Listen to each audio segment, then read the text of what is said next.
there has been rumblings that basically, Kelsey Plum wanted to get the hell away from them.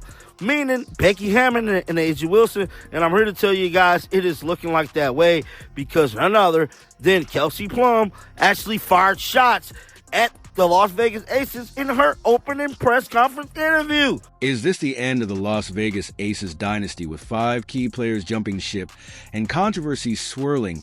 It sure looks that way, but there's more to this story than meets the eye. Throughout the offseason, there has been a lot of chatter behind the scenes in regards to the Las Vegas Aces.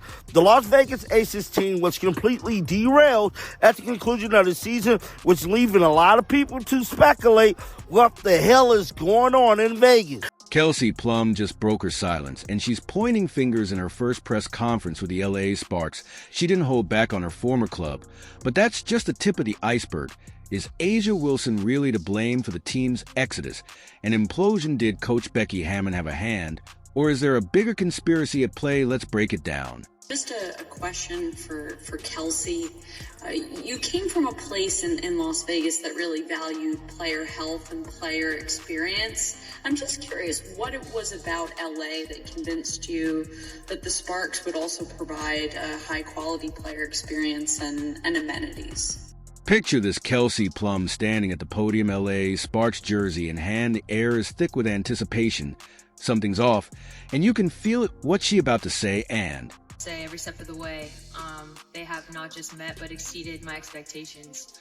And I've been treated better than I've ever been as a WNBA player. And I think that, at times, people have their own experiences, but I can speak for myself, and this has been first class. At first, it's all smiles and thanks the usual press conference stuff. But then Plum drops a bombshell that sends shockwaves. Through the WNBA, I've been treated better than I ever have as a WNBA player. Wait, what did she just take a shot at the Aces? I know that this franchise is extremely valuing the opportunity to be able to support players in any way that they can. And I've seen that firsthand. And, obviously as the franchise, we continue to build on this year, and there's been a lot of change in the last couple of years with coach and management and things like that. I'm excited to be part of the new wave, and we'll be able to show players that this is a place where LA you want to play. Let's break this down. Plum's been with the Aces for years.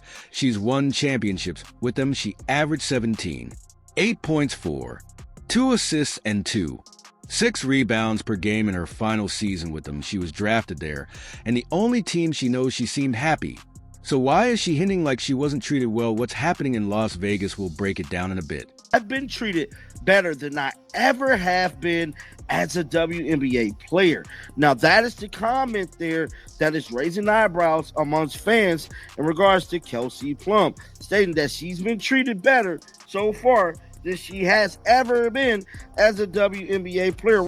Here's where it gets interesting. Plum's words aren't just about her treatment in Los Angeles. They're a window into the Aces locker room. Remember, when the Aces were on top, unbeatable looks like that perfect image was just a mirage. For someone like me, it's just a perfect mix of preparation and opportunity. I've been chomping at the bit to get the opportunity to be able to lead and show, who I am as a player on a different scale. And so I'm just really excited about that. And I've never been more ready. And, I think some people might be surprised, but no one that really knows will be. But Plum's not done. She talks about excitement for her new role, about the opportunity to contribute more significantly. Is she saying she couldn't do that with the Aces? Was she held back? That has always been leading by example, a level of consistency as a pro. These days, we get caught up in how we feel. It doesn't matter how you feel as a leader. You got to show up and lead. There's a level of competitiveness that has to be consistent every day. It's a culture. Other than that, just having fun. We all play better and enjoy ourselves when we're doing what we love to do. She's definitely sending subliminals back to Vegas, bro. The reactions on social media have been wild. Some fans are criticizing the Aces management. Others are pumped for Plum's new beginning with the Sparks. One fan even said Kelsey can just focus on our own game now without always mentioning how someone won unanimous MVP. Ouch. That's a direct hit at A'ja Wilson. Just feel like an overwhelming sense of love. I feel like open arms. I was actually in the airport this morning, and I was just getting some water, and the guy was like, "Go Sparks!" You know, it's just I feel that. So I'm excited about that because I really do feel like people have kind of already wrapped their arms around me. I haven't even played a game yet. Just the welcoming of my teammates and coach and Reagan and ownership. I feel very loved. Think about it, Plum's transition to the Sparks isn't just a change of jersey, it's a complete shift in her career. She's aiming to redefine her role, her impact. It's like she's breaking free from something. But what remember, Plum's not just any player. She's an Olympic gold medalist, a WNBA champion. When a player of her caliber talks about needing a different scale to show who she is, it's not just talk, it's a statement. I'm so grateful to be reunited with Dee.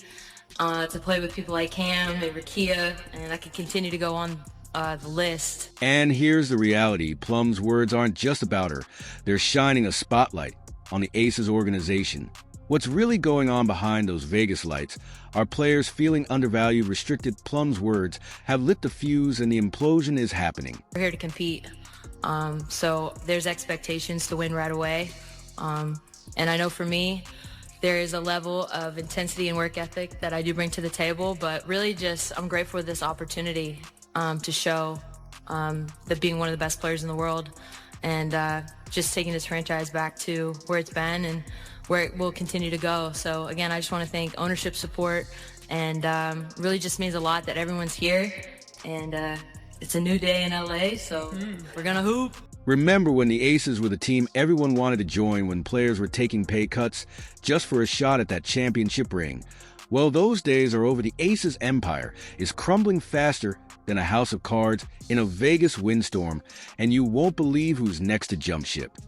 So, for all Aces fans, it's over. It's over. It's over. The reign of the Aces is over. I understand. The shortest dynasty in the history of the sport of basketball. You know, I've never heard of a dynasty that won 2 championships and then was done, because you're seeing all the ring-chasing free agents getting out of Vegas. After their shocking semifinals loss, Coach Becky Hammon warned us that changes were coming, but nobody saw this coming. It's not just 1 or 2 players leaving, it's a full-blown exodus.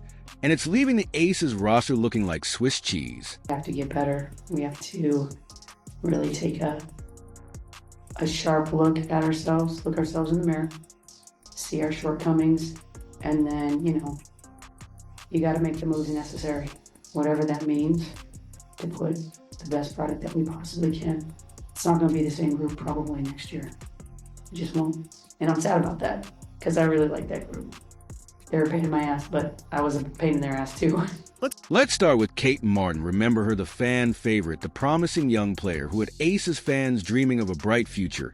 Well, the Aces left her unprotected in the expansion draft, and the Golden State Valkyries snatched her up faster than you can say rookie mistake. Martin's excited about her new gig, saying, Clip 14. But wait, there's more. Sydney Colson, Wilson's bestie and locker room spark plug. She's packing her bags for Indiana. That's right, Colson's joining the Fever, leaving Wilson without her ride or die on the court. It's like watching the Aces team chemistry evaporate before our eyes. Really excited. This league is all about opportunity, and, you just need one shot, right? And I am very thankful for the Aces and everything I got to learn there, but I'm really excited for this new beginning and to build something from the ground up here with the Valkyries. And if you thought that was bad, hold on to your hats. Tiffany Hayes, the reigning WNBA 6th Player of the Year, is also saying goodbye to Sin City. She's joining Kate Martin on the Valkyries, taking her 9. 5 points, 2, 8 rebounds, and 2. 1 assist per game with her. That's a massive hit to the Aces bench depth, folks. You mean to tell me that 2-time WNBA champion, the face of the God Dog League, okay? The Aces' main girl, right-hand man, Sydney Colson, is no longer returning to the Aces and is signing with the Indiana Fever? First of all, do the Fever even have any more roster spots open? How many folks are you guys going to sign? But we're not done yet. Alicia Clark, after winning a championship with the Aces, is heading back to her old stomping grounds in Seattle. She's thrilled about her return, saying, I would love to go back to my WNBA home, which is Seattle. Another one bites the dust for the Aces. And of course, there is Tiffany Hayes, who, guys, Tiffany Hayes was not even supposed to be in the WNBA last season. She had actually retired in the offseason of 2024. So what's driving all these players away? Is it the bright lights of new opportunities? Or is there something rotten in the state of Las Vegas here where it gets interesting? The Aces salary cap is tighter than a Vegas poker player's grip on their chips after snagging Jewel Lloyd. And her supermax salary, the Aces are scrambling to fill out their roster with minimum contracts. It's like watching a high-stakes game of musical chairs, and the Aces are running out of... Start with Alicia Clark. According to Ramona Shelburne of ESPN, the Aces wanted to bring back Alicia Clark. But when Seattle came a-knocking, Alicia was like, you know what? I would love to go back to my WNBA home, which is Seattle.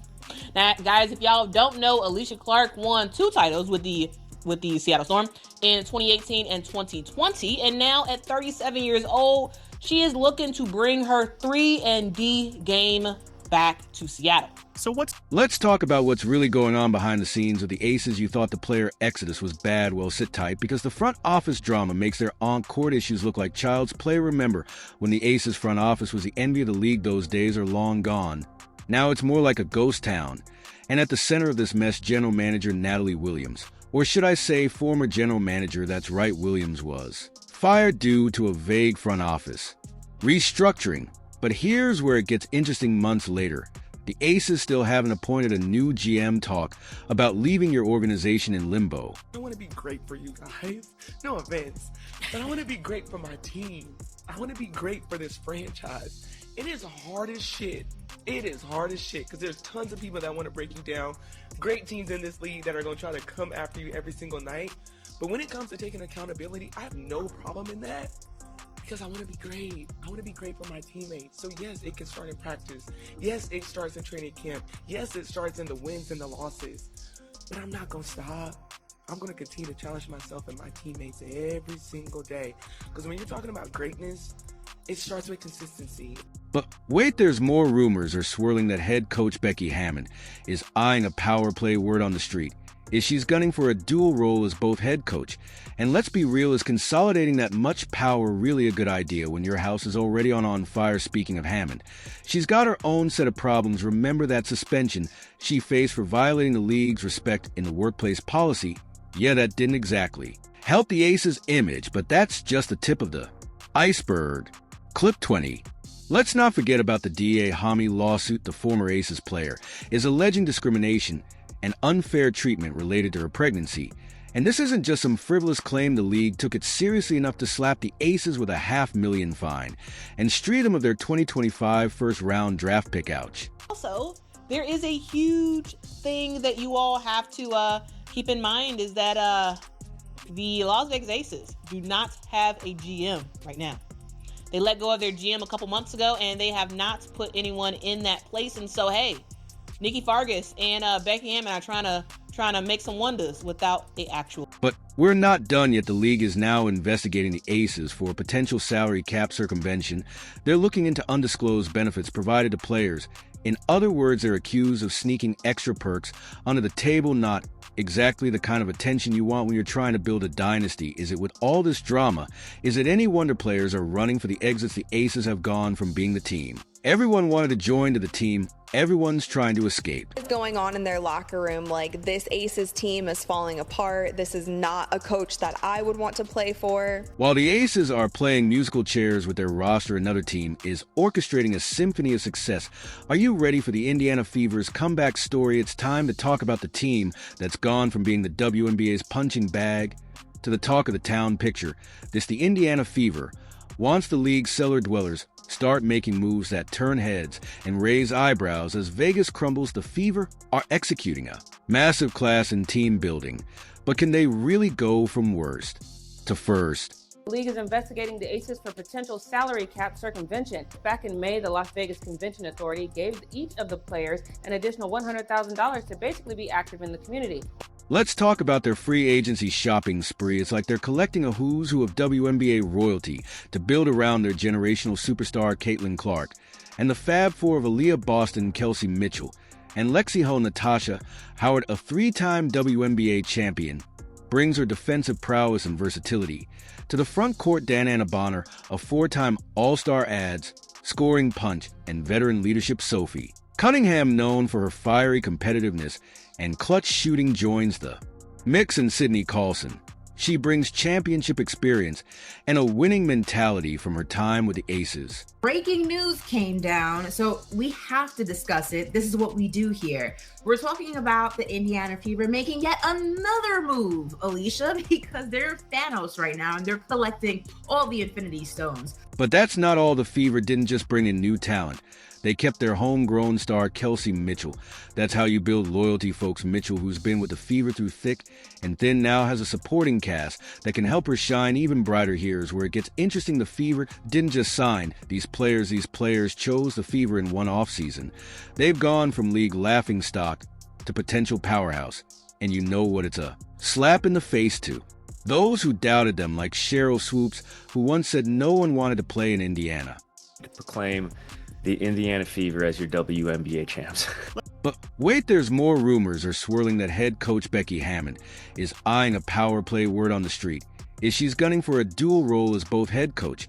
And let's be real, is consolidating that much power really a good idea when your house is already on fire? Speaking of Hammond, she's got her own set of problems. Remember that suspension she faced for violating the league's respect in the workplace policy?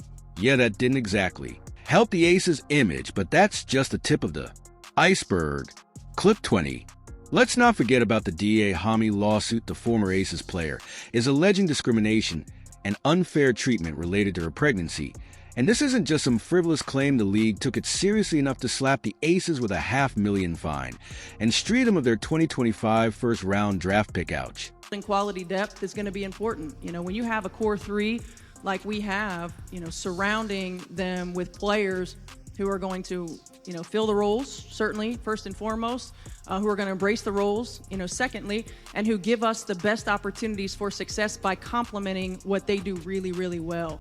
Let's talk about what's really going on behind the scenes with the Aces. You thought the player exodus was bad? Well, sit tight, because the front office drama makes their on-court issues look like child's play. Remember, when the Aces front office was the envy of the league, those days are long gone.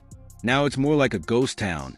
And at the center of this mess, general manager Natalie Williams. Or should I say former general manager? That's right, Williams was fired due to a vague front office restructuring. But here's where it gets interesting. Months later, the Aces still haven't appointed a new GM. Talk about leaving your organization in limbo. Doesn't make any sense by any stretch of the imagination. In what way would you not want to play in Indiana, the place where you're getting sold out arenas, the most viewership on television, playing with a player who was top 3 in MVP voting as a rookie, who clearly elevates her teammates around her? She scores a lot, but she is also dishing out the ball, able to elevate everyone around her. Why wouldn't you want to be in that system?